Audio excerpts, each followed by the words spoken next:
Thanks to Linode for supporting this SciShow compilation video. For all things Linode, you can go to linode.com/SciShow. That link gives you a $100 60-day credit on a new Linode account.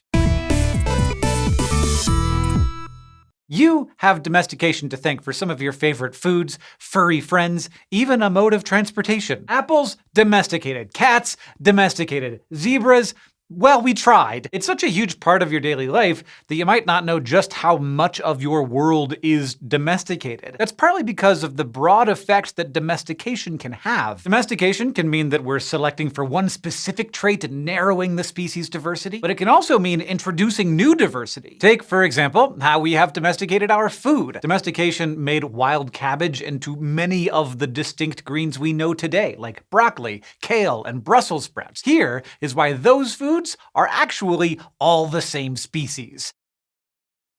One of the most extraordinary things about dogs is how different they all are. Like, we took one wolfy species and made over 200 breeds, from adorable, wrinkly pugs to lanky, powerful greyhounds. We didn't just do this kind of whole-body tinkering with dogs. We've done it with plants, too. Just about all the fruits and veggies you can buy at the supermarket have been shaped by human breeding. Most look totally different from their wild ancestors. But there's one plant species that has produced so many different varieties that it's known to biologists as the dog of the plant world. You probably know it as kale, and broccoli and cabbage and Brussels sprouts. That's right, those are all the same species of plant. Foodie favorites like kale and cauliflower are just a couple of the cultivars, or human-modified and grown varieties, of Brassica oleracea. And there are dozens more, from the logarithmic spiral of Romanesco broccoli to the distinct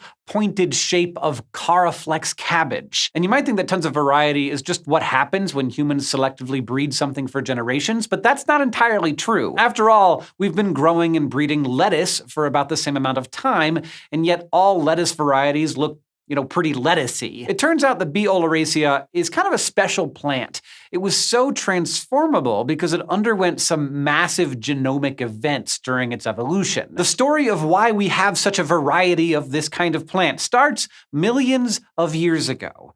Back then, an ancient Brassica ancestor did something quite remarkable. It tripled its genome. That massive genome was whittled back down to a more reasonable size by the time wild cabbage emerged as its own species around 4 million years ago. Still, it meant that wild cabbage ended up with a lot more genetic variation than your average garden plant. You see, broccoli and kale and Brussels sprouts don't just look different, they're very genetically distinct too. And we're not just talking about little tweaks to genes. In a 2016 paper, researchers sequenced the genome of 9 different cultivars to construct the plant's pangenome, the total genetic variation that exists in the species. And they found that nearly 20% of the genes in that pangenome are only present in some varieties. So not only do cultivars have a lot of mutational difference, they also have whole genes that are not present in other members of their own species, even though they all came from the same wild cabbage. That plant, as far as we can tell, originated in the coastal areas of southern and western Europe. We don't know exactly when our species first grew and domesticated it, but genetic evidence suggests it may have been around 2000 BCE. The earliest written records come from ancient Greece, and they suggest the first cultivars were leafy veggies like kale and collard greens. And the Greeks weren't the only ancient people who tinkered with wild cabbage. Scientists are pretty sure that the plant was domesticated many times in several locations. Some of these domesticated varieties found their way back into the wild, became feral, and then were re-domesticated, adding to the genetic diversity of the species. And all that genetic diversity eventually allowed people to magnify different structural parts of the plant. The variety we now call cabbage, for example, seems to have arisen sometime before the 10th century, when people bred a kale-like plant to have larger buds on the tips of its stems. Brussels sprouts are also enlarged buds, the buds that grow all around the length of the stem, and scientists aren't quite sure when that cultivar emerged, but it was definitely being grown in Belgium by the end of the 18th 19th century. And then there's kohlrabi, which literally means cabbage turnip in German, presumably referring to its bulb-like enlargement at the base of the stem. It's not clear when it first came about either, but historical literature suggests it was grown throughout Europe by the 1500s. Then there's broccoli and cauliflower. Both get their unique florets, the yummy parts we eat, from mutations to the flowering genes. In broccoli, those mutations lead to a lot of flower buds packed tightly together. Cauliflower has a lot of tightly packed flowering structures too, but most of them never actually flower. Instead, the white pre-bud flower tissue replicates itself as it grows, leading to the familiar curd-like head. Since both have modified flowers, it's thought that one came from the other, but it's not totally clear which came first. As of 2018, genetic research seemed to be leaning toward Team Broccoli. In fact, scientists are still trying to piece together how we got all of these amazingly different versions of Brassica oleracea and in what order. Trouble is, the same genomic shuffling events which gave this species so much genetic diversity also make it challenging to figure out a precise timeline for these cultivars and the relationships to each other. And researchers are eager to figure out as much of this as they can, not just because it's fascinating, but because it will also help them better understand how the different varieties tolerate different environments, resist different diseases, and produce different nutrients. By better understanding these nutritious, delicious, and fascinating dogs of the plant world, scientists just might figure out how to make our favorite crops more hardy, sustainable, and nutritious. So we could turn one green into many different veggies using the tool of domestication. But that same tool can keep apples weird without turning them into new fruits. That's how we ended up with varieties like Red Delicious and Golden Delicious. Here's Olivia to explain why domesticated apples went in a completely different direction from other foods. If you went to school in North America, you were likely introduced to tales of Johnny Appleseed, a well-intentioned, if slightly odd gentleman who traveled the continent planting apple seeds everywhere he went. Which, if you know anything about apple genetics, might come across as a colossal waste of time. After all, every time you grow an apple from seed, you're actually rolling the dice. You don't know what's gonna grow. So it's not like Johnny was spreading tasty apples across the US of A, just crabby, gross ones. But it turns out growing all those not-so-yummy apples was kind of a good thing, because it ensured that apple growers have tools to continue to cultivate delicious varieties today. Jonathan Chapman traveled hundreds of thousands of miles across what is now the American Midwest in the 19th century, toting the fruit seeds that would earn him his nickname Johnny Appleseed. He made a living selling the trees that sprouted from those seeds. But here's the weird thing. He had no way of knowing what apples would come from those seeds, and a modern apple grower couldn't tell you much better. Suppose you go to the grocery store and buy yourself some nice Fuji's or Pink Ladies. You say to yourself, gosh, this is the best apple I've ever eaten. So you plant the seeds in your backyard in hopes that once the tree matures, you can experience that delicious apple all over again. But you wait about a decade until the tree finally produces fruit, and surprise, your apples are small or sour or kind of just ugly looking. Or maybe all of the above. Well, if you'd talked to an apple grower first, you would have expected that. Unlike planting seeds from your favorite store-bought tomatoes, the fruit of any apple tree you grow from seed will never look like the fruit it came from. They don't grow true to type, as gardeners say. And that's because genes in those seeds are always from two genetically distinct trees. See, we can't just inbreed the trees to preserve the traits we like we do in dogs. Apples and other species like pears and sweet cherries won't let us do that. These species have a system called self-incompatibility, where they're capable of recognizing genetically similar individuals and then not breeding with them. Generally, for flowering plants, the process of seed production starts when a pollen grain falls onto an organ within the flower called a pistil. That pollen grain then grows a long tube down to the flower's ovaries and delivers its genetic material. Plants are a bit oddball, so there's more to it than that, but that's the gist. Many flowering plants produce both male and female reproductive organs on the same flower.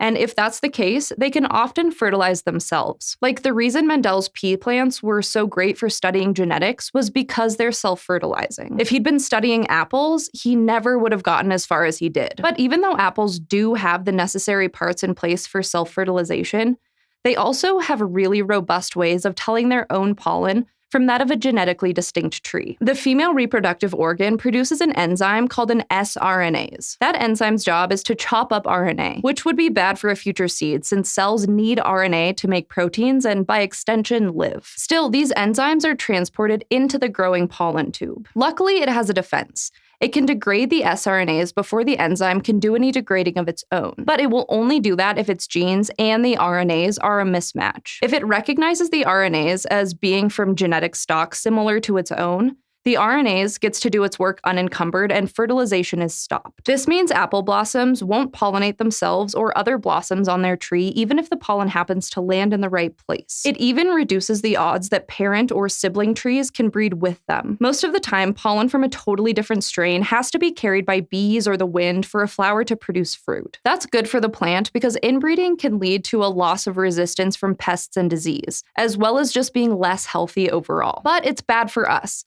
because it means we can't pick a tree we like and force it to produce offspring with very similar genes. Instead, growers have to find another type of apple tree that blooms at the same time, produces compatible pollen, and carries desirable genes in order to breed new trees. What that all means is that we've essentially been rolling the dice for literally thousands of years, hoping that two trees will mate and produce a nice apple. And it's not even like a six-sided die, it's more like a handful of D20s. That's because apples have remained almost as genetically diverse as their wild ancestors, starting from when they were first cultivated around 4,000 years ago. Normally, domestication really hurts the genetic diversity of a population. As humans select for desirable traits, gene variants get left behind, creating what's referred to as a domestication bottleneck. And more modern methods of cultivation can narrow the gene pool even further, creating a second improvement bottleneck. Estimates vary, but improvement bottlenecks can remove as much as 25% of the wild genetic diversity. But that's not the case with apples. A 2014 paper surveyed the genetic diversity of modern cultivated apples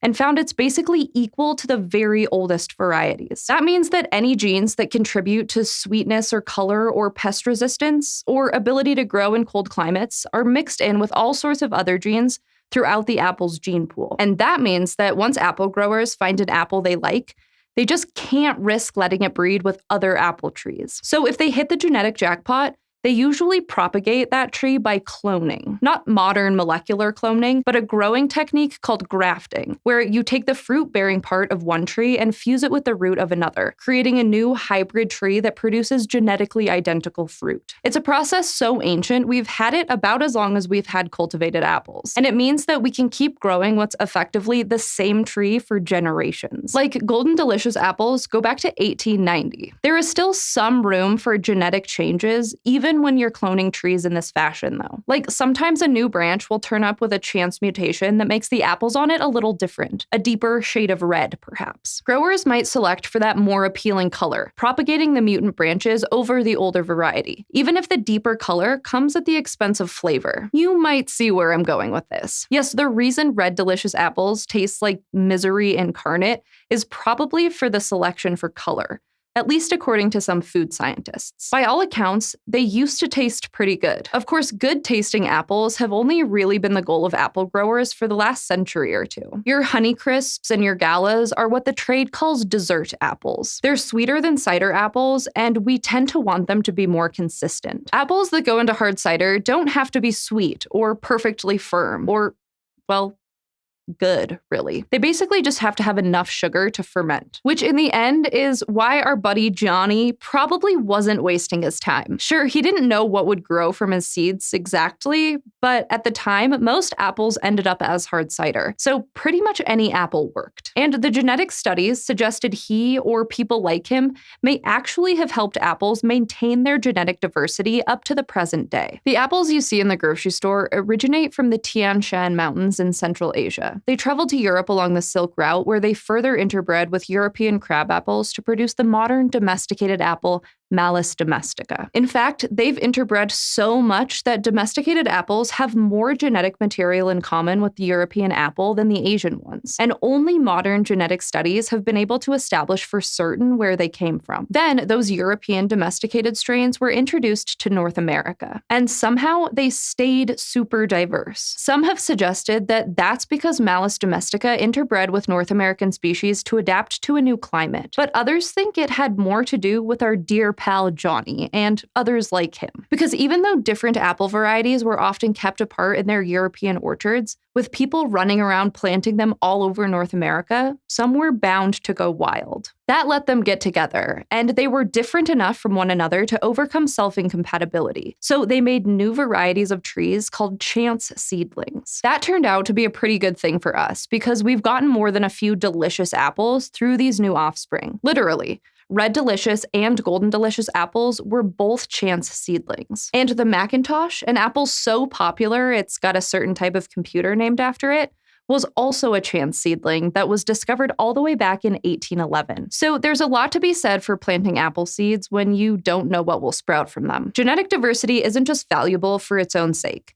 Apple breeders rely on that huge gene pool to create new varieties. Though these days, we're lucky enough to have genetic sequencing to cut down on the guesswork. And apple growers aren't just looking for things that improve flavor. Hiding amongst those genes are also the keys to resisting pests and disease, growing in different climates, or making apples that are hardier and easier to transport. Or so breeders hope. In fact, there's some evidence that a gene for disease resistance made the jump from wild to domestic apples as recently as the 1970s. And the need for resistance isn't just theoretical. Both pests and a changing climate have been making life harder for North American apples in recent years. That's why efforts are ongoing to preserve apple diversity. See, apples as a whole are diverse.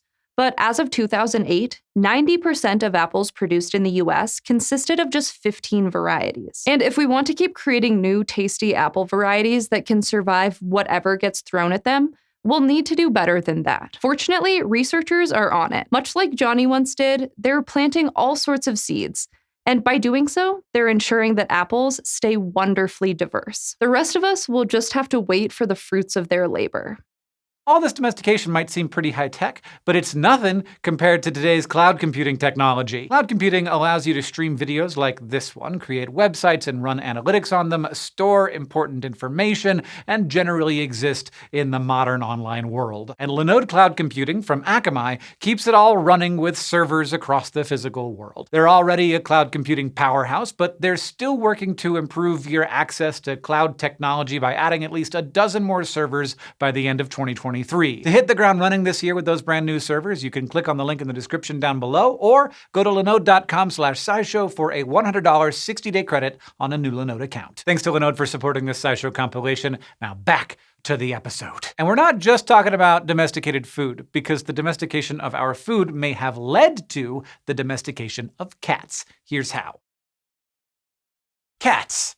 We know that they like to chase lasers and lick their own butts, but there is a lot that we don't know about cute little Whiskers, like where her cuddly domestic ancestors came from and when she evolved from wild animals. We used to think that the earliest historical evidence for domestic cats was from ancient Egypt, like art and mummified remains from around 4,000 years ago. But now, some clues are pointing to domestic kitties older than that from separate places across the globe. The oldest probably domestic cat skeleton we've found was in 2001 on the island of Cyprus in the Mediterranean Sea. Scientists guess that this cat lived around 9,500 years ago, which makes sense historically. That's after people started farming in the Fertile Crescent, that not totally desert region in parts of Western Asia and Northern Africa. Farming means you have to store extra crops somewhere, and piles of tasty grain attract rodents. And for hungry cats, that's an all-you-can-eat buffet. So one hypothesis is that feral cats might have started snagging some meals and getting cozy with humans. Humans were happy to have them too, because they took care of the pests and were fluffy and cute. By this time, we think humans had domesticated other animals like dogs, cattle, and sheep, so adding another furry friend wouldn't seem all that unusual. And we think this cat from Cyprus was a pet for a couple of reasons. First of all, Cyprus is an island with no native cats, so someone must have brought them over on a boat, and if they weren't a little tame, that would have been a scratchy, panicky animal mess. Like, you might know how hard it can be to get an uncontrollable kitty just to the vet and back. Plus, the cat was buried with a person, presumably its owner, and surrounded with carved seashells. Wild animals wouldn't get this special treatment, and if the cat was a meal, its bones would have been separate and probably scattered. All of this evidence lines up with a study published in the journal Science in 2007, which looked at the genetic origins of domestic cats. Those researchers found that our feline friends are most closely related to the wild cat Felis sylvestris, specifically the Near Eastern subspecies. Your eyes, also, if you look at this cat, will back this evidence up, because they look a lot like domestic cats. So lots of scientists signs point to domestic cats splitting off from their wildcat cousins in the Fertile Crescent. But hold on, some other scientists discovered probably domestic cat bones in 2001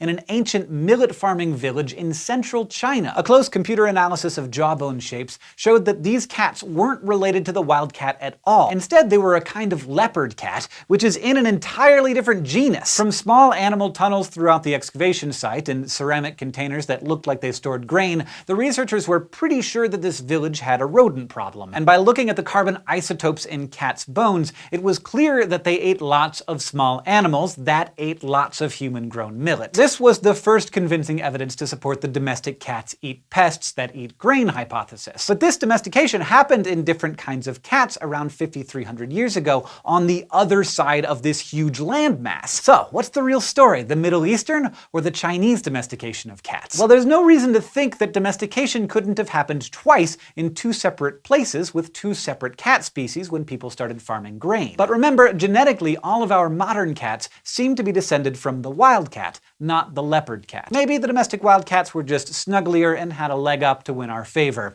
See, domestication leaves its fingerprints in an animal's genome. So even though any cat person will joke that their cats are too independent to really be considered domesticated, we can look at these genetic fingerprints. A 2014 collaboration between a bunch of American universities took a close look at the domestic cat genome using 22 different breeds from different places. The study found recent changes in genes that controlled the development of the cat's nervous system. These genes could play a role in how domestic cats, for example, behave less defensively in new situations and can change their behavior in response to rewards. In other words, compared to a wildcat, Fluffy is genetically more likely to walk up to you with a friendly headbutt and beg for treats. This could explain why our cats are extra snuggly. The ones that got along best with humans could take advantage of our rodent pests and table scraps and survived to pass on their genes. So in a way, cats did domesticate themselves, and it seems like they did it more than one time. Which kind of means that the rise of cat videos was practically inevitable.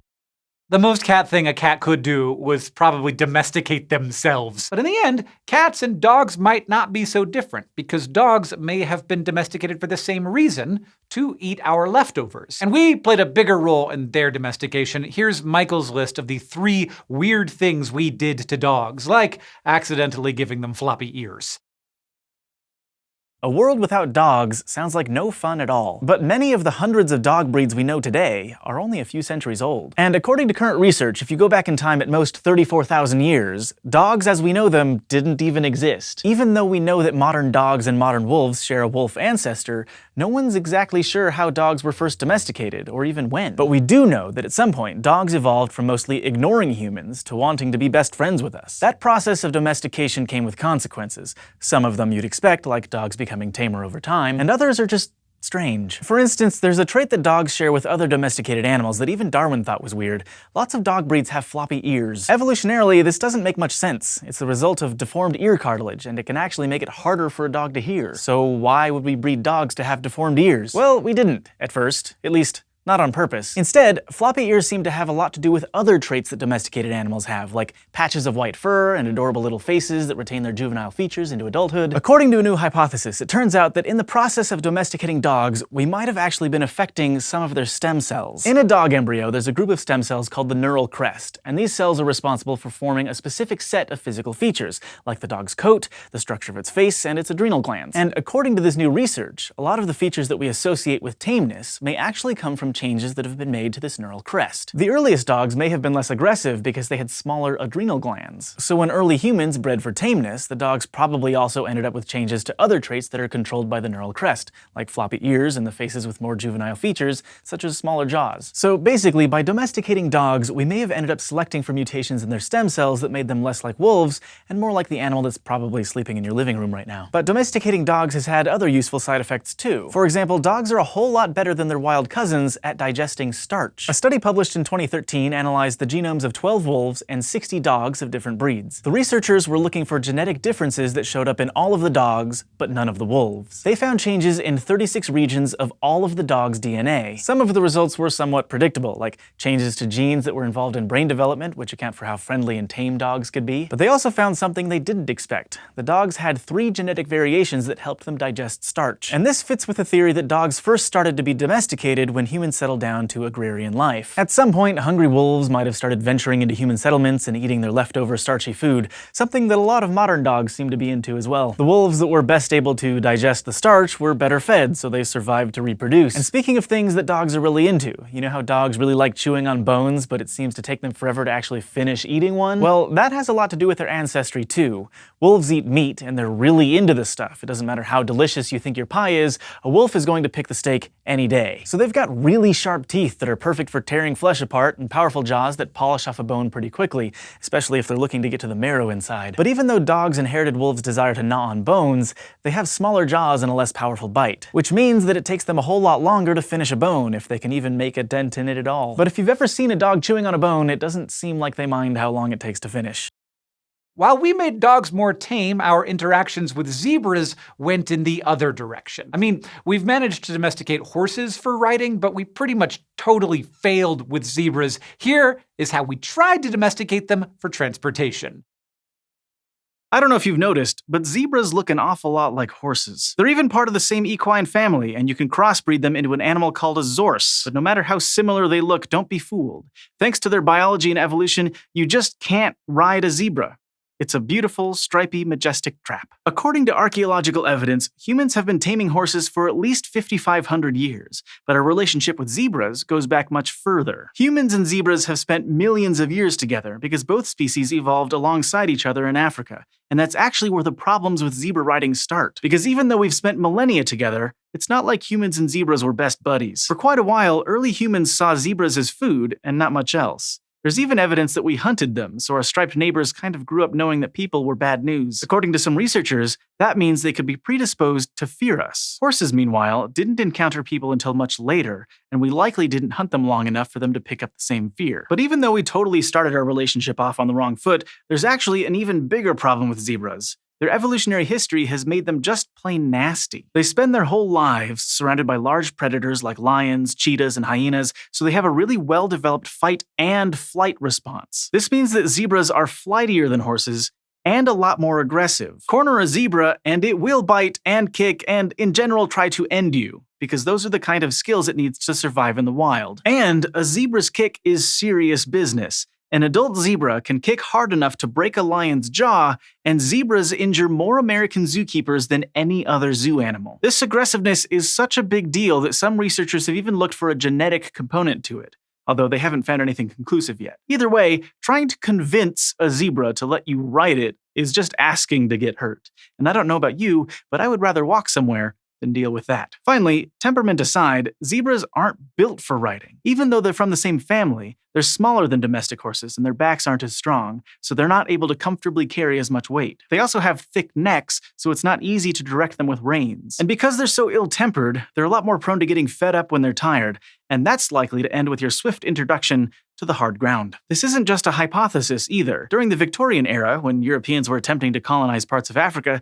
taming zebras was a popular idea. Their horses weren't that useful, because in sub-Saharan Africa, they were susceptible to a fatal disease commonly called animal sleeping sickness, which is carried by tsetse flies. Zebras, meanwhile, almost never catch this disease because they're only rarely bitten by tsetse flies, possibly because the flies are put off by all those stripes, or maybe because they have natural fly repellent in their skin. Whatever the reason, Europeans took note of this and famously attempted to domesticate the horse's striped cousin, and while there were a few individual successes, this was, for the most part, an abysmal failure. Today, most people have given up on riding zebras, partly because we've come to our senses, and mostly because we have Jeeps now. Still, it goes to show that no matter what we mighty humans do, nature can still sometimes get the upper hand. And that's probably okay.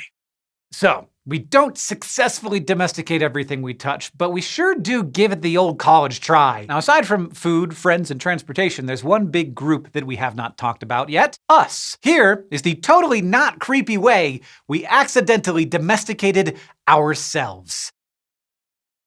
Evolution has given us some useful abilities. Over the past millions of years, we've evolved to stand on two legs, use tools, and develop language. And as recently as a few thousand years ago, humans were still evolving. Part of what drives evolution is natural selection, where those with traits that make them better adapted to their environment tend to survive long enough to pass on those traits to their offspring. Modern medicine can sometimes interfere with that process, since it keeps people alive who maybe otherwise wouldn't be. But that doesn't mean humans are done evolving. One recent example of human evolution is the fact that 35% of adult humans can digest milk. 7,000 years ago, not nearly as many people could do that. Instead, mainly babies drank and digested milk so they could get energy from the lactose in their mother's breast milk. Once they grew up, though, the gene that allowed them to digest milk was switched off. But when we domesticated cattle, the mutation that allowed certain people to digest milk as adults became something that helped them survive, since they had an extra source of nutrition. A few thousand years later, being able to digest lactose is pretty normal. So humans were still evolving in the not-so-distant past. And a lot of scientists think that we still are, and we might even be able to predict what future humans will be like. For one thing, it's possible that in the future, women will be shorter and slightly heavier than they are now. Researchers figured this out using the data from the Framingham heart study,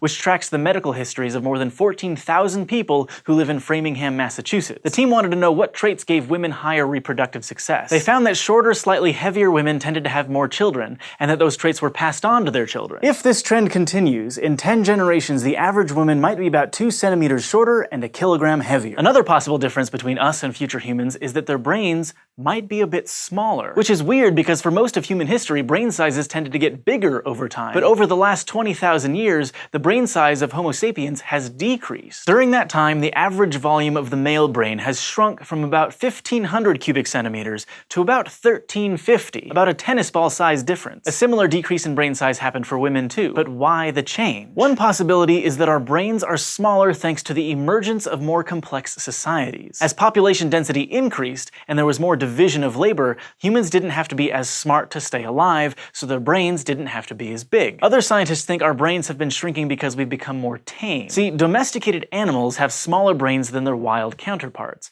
probably because if a wild animal isn't smart enough, it won't survive too long. So like domesticated animals, maybe our brains have gotten smaller because we aren't constantly worried about things like being attacked by predators. But a shrinking brain might not mean the human species is getting dumber. Instead, our brains might just be getting more efficient. Having a big brain uses up a lot of energy, so if it's a little smaller and more efficient, we don't need as much energy to stay alive. That said, a recent study of the skulls of Americans showed that they've actually been getting bigger since the mid-1800s. But that's probably because of better nutrition and not an evolutionary change. So if we factor out the effect of better nutrition, it's possible that the shrinking trend will continue into the future. Even if natural selection isn't what drives the future evolution of our species, we might artificially evolve ourselves through genetic engineering. As we learn more about what all of our genes do and how to modify them, we'll be able to eliminate certain genetic disorders and maybe even diseases related to getting older. And eventually, we might be able to design people like we design avatars in video games, altering things like height, intelligence, athleticism, or any other trait. So whether the changes are natural or artificial, humans of the future might be very different. So, we have domesticated plants like cauliflower and animals like dogs on purpose. We tried to domesticate zebras but couldn't quite pull it off. And some animals, like cats, and people were accidentally domesticated. We haven't domesticated everything in the world, but we sure do seem to do it more than most people consider. And that's not even the full list. To learn about the first mammal to be domesticated for scientific research, you can watch our video about the lab rat. Thanks for watching this SciShow compilation.